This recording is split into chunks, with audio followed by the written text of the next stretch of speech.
الشيطان الرجيم بسم الله الرحمن الرحيم الحمد لله رب العالمين بارئ الخلائق أجمعين باعث الأنبياء والمرسلين والصلاة والسلام والتحية والإكرام على البشير النذير السراج المنير سيدنا ونبينا وشفيعنا إن شاء الله أبي القاسم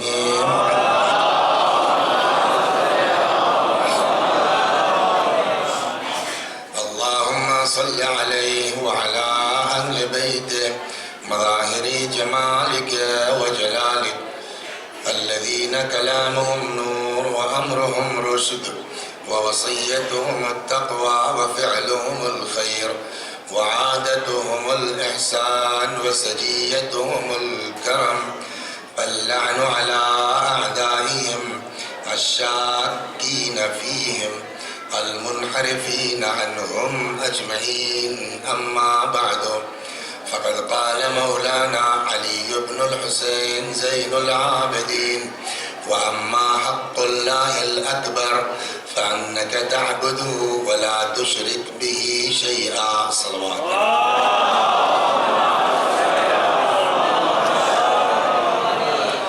آپ حضرات سے گزارش ہے ایک بار سورہ حمد اور سورہ توحید کی تلاوت فرما کے مرحومہ اختری نقوی بنت امیر علی صاحب مرحوم کی رکو ایصال ثواب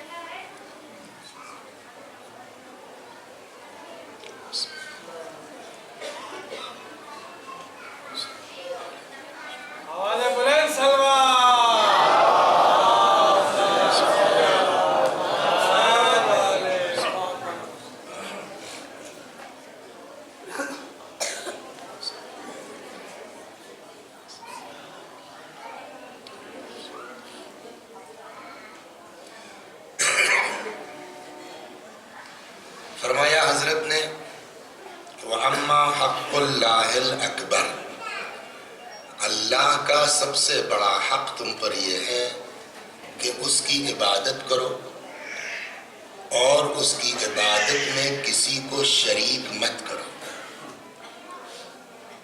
پھر فرماتے ہیں فَإِذَا فَعَلْتَ ذَلِكَ بِإِخْلَاصٍ اگر تم نے یہ کام کر لیا یعنی اللہ کی عبادت خلوص کے ساتھ بغیر شرک کے تیسری شرط کیا لگائی خلوص کی کہ اگر تم نے یہ کام کر لیا اللہ کی عبادت بغیر شرک کے مگر شرط کیا ہے اخلاص کے ساتھ تو جعل لک علی نفسہ تو اللہ تبارک و تعالی واجب کر لے گا اپنے اوپر تمہارے تئیں ان یکفیک امر الدنیا والآخرہ کہ وہ تمہاری دنیا کے بھی کاموں میں کافی ہو جائے اور تمہارے آخرت کے بھی مسائل میں کافی ہو جائے اور جو تم چاہتے ہو تمہاری چاہت کی وہ حفاظت کرے صلوات محمد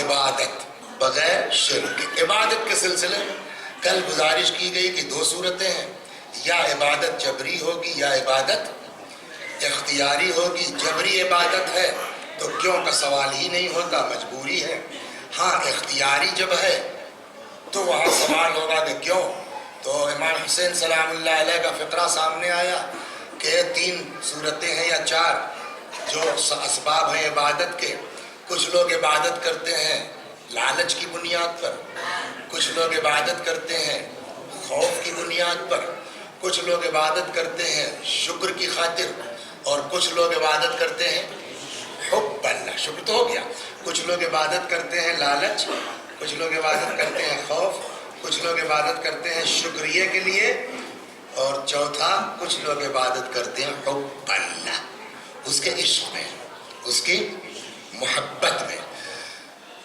اب تو یہ عبادت کی صورتیں ہو گئی عبادت کرو بغیر شرک کی اور ظاہر سی بات ہے کہ ہم اس منزل پر بھی نہیں ہیں کہ جہاں جنت کے تصور کے بغیر کریں جہنم کے تصور کے بغیر کریں خالص شکریہ کے لیے اور عشق الہی میں، یہ علی کا کام ہے، یہ اہل بیت کا کام ہے، کربلا والوں کا کام ہے، ہمارے بس میں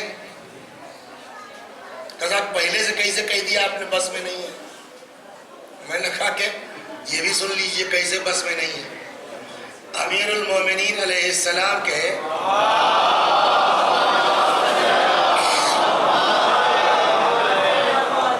گورنر تھے، ظاہراً بصرے کا گورنر بنایا تھا مولا نے ان کو، نام تھا ان کا عثمان. ابھی ویلوم میرا بڑھے گا تو ہو جائے گا، اس لیے کہ نزدیک کرنے میں وہی کیا کہتے ہیں ابو بہلول کے گھر کی طرح سجدہ کرنے لگا تھا.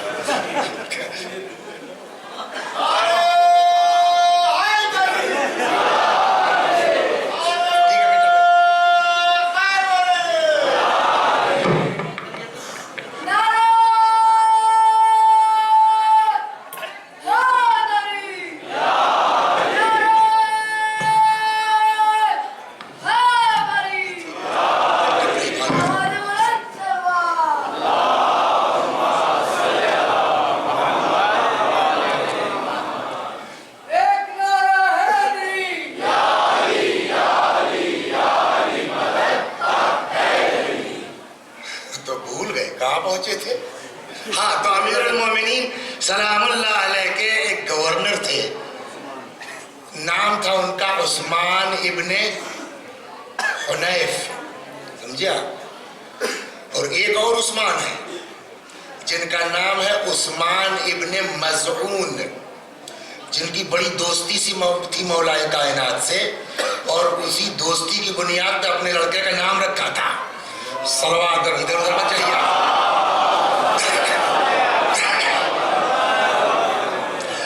عثمان ابن حنیف یہ گورنر تھے بصرے کے. اچھا بہرحال جو ہے دیکھیے ایک چیز اور نوٹ کر لیجیے کہ یہ جو حاکم معین ہوتے ہیں نا، ایک چیز طے ہے کہ اہل بیت کو سب پتا ہے، یہ پتا ہے کہ کون کیسا آدمی ہے. سوال بھی ہو سکتا ہے کہ سب پتا ہے تو کیوں ایسا ہوا. جاننا اور ہے، اور اس علم کے مطابق ان کو عمل کی اجازت ہے کہ نہیں ہے وہ اور چیز ہے.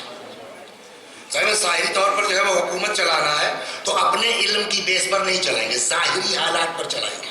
لہذا ظاہراً جو ٹھیک آدمی لگتا ہے وہ اپنا گورنر بنا دیا جائے گا، جج بنا دیا جائے گا، قاضی بنا دیا جائے گا. چنانچہ ایک صاحب کا تو حال یہ ہوا کہ صبح جوائن کیا بیچارے نے، صلوات علی کی حکومت دیکھی جج صاحب قاضی جی، صبح جوائن کیا اس نے، پہلا دن اجلاس میں بیٹھا، شام کو پہنچ گیا لیٹر کے جو ہے وہاں تشریف لے گئی آپ برخاست. وہ بھاگا آ گیا جو جج بیچارہ علی کی خدمت مولا. ایک دن میں کیا گڑبڑی میرے اندر ہو گئی، آج ہی تو جوائن کیا میں، پہلے دن جو ہے عدالت میں بیٹھا اور آج ہی برخاست کر دیا گیا. حضرت نے فرمایا اس لیے کہ مجھ کو رپورٹ ملی ہے کہ تم عدالت میں ملزم کے اوپر چیخ رہے تھے. عدالت کا کام ہے نا، آپ اپنے جذبات سے تھوڑی فیصلہ کریں گے. تو جو آدمی جذباتی ہو جائے عدالت میں اس کو جج بننے کا حق ہے نا.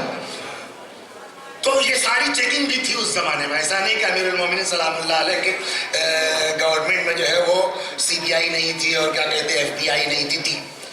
چیکنگ نہیں ہوئی تو شام کو بیچارے سسپینڈ کیسے ہوئے، برخاست کیسے ہوئے. ویسے وہاں بھی جو ہے وہ سی بی آئی لگی تھی، گورنر لوگ کیا کر رہے ہیں، کیسے کر رہے ہیں. رپورٹ آ گئی مولا کے پاس کہ صاحب فلاں دولت مند آدمی نے ان کی دعوت کی. دعوت کسی کی بھی ہو، دعوت سے انکار کرنا اچھی بات نہیں ہے، لیکن سوال یہ ہے کہ آپ کی دعوت کی تو رکشے والے کو کیوں نہیں بلایا اس نے؟ آپ کی دعوت کی تو ٹیمپو ڈرائیور کو کیوں نہیں بلایا اس نے؟ وہ بھی تو مومن ہے. آپ کے اندر کیا خاص بات تھی؟ تو جو اسپیشلی آپ کی دعوت کر رہے ہیں آپ سے کچھ کام لے گا. مولا کے پاس اطلاع پہنچی کہ میرا گورنر دعوت میں چلا گیا ہے. وہ لیٹر آج بھی نہج البلاغہ میں موجود ہے. جیسے ہی امیر کو خبر ملی فوراً خط لکھا، یا ابن حنیف، ہم نے سنا ہے کہ تم ایسی دعوت میں